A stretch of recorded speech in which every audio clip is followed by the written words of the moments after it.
Wes, akhirnya Indonesia menang. Ini kemenangan yang ketiga loh di ajang kualifikasi Piala Dunia. Ini bukan main-main loh. Ini negara ASEAN pertama bisa meraih 3 kemenangan di ajang kualifikasi Piala Dunia sampai pertandingan ke-9. Ini sudah pencapaian yang luar biasa. Dan lagi-lagi oleh Romeni cetak gol lewat detik putih penalti. Itu karena ada pelanggaran pada Kambuaya di penghujung babak pertama. Penaltinya si Ole Romeni sangat mulus sekali, tenang banget, dingin sekali, dan dia bisa mencetak gol.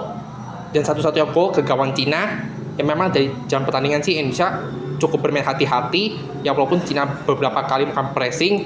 Beruntung finishingnya Cina ya suek sih finishing Cina, walaupun berani melakukan pressing. Indonesia pun juga demikian melakukan pressing, tapi Cina bermain cukup rapat, itu menyulitkan Indonesia untuk menembus pertahanan Cina. Dan Ole Romeni bisa cetak gol penalti di babak kedua. Ya demikian Cina melakukan pressing, Indonesia pun juga demikian beberapa kali penetrasi, Egy, Kambuaya, sampai berapa kali penetrasi. Cina memang bermain transisi cukup oke. Dan masuk di babak kedua si Kevin Dix hampir aja dia cetak gol, bisa ditepis kiper Cina. Dan berapa kali itu si Indonesia finishingnya sampai di blok beberapa back Cina dan juga kiper.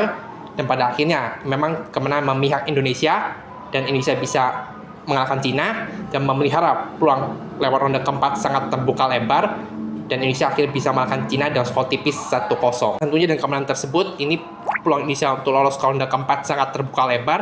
Kini hanya tinggal menunggu laga Bahrain dan Saudi yang akan bermain nanti ini. Yang pasti kalau jika Bahrain kalah atau imbang, maka peluang Indonesia hampir pasti kunci ke ronde keempat, sehingga nanti lawan Jepang udah sangat tenang, gak terbebani, yang main lepas aja kalau misal Bahrain kalah atau imbang tuh ya.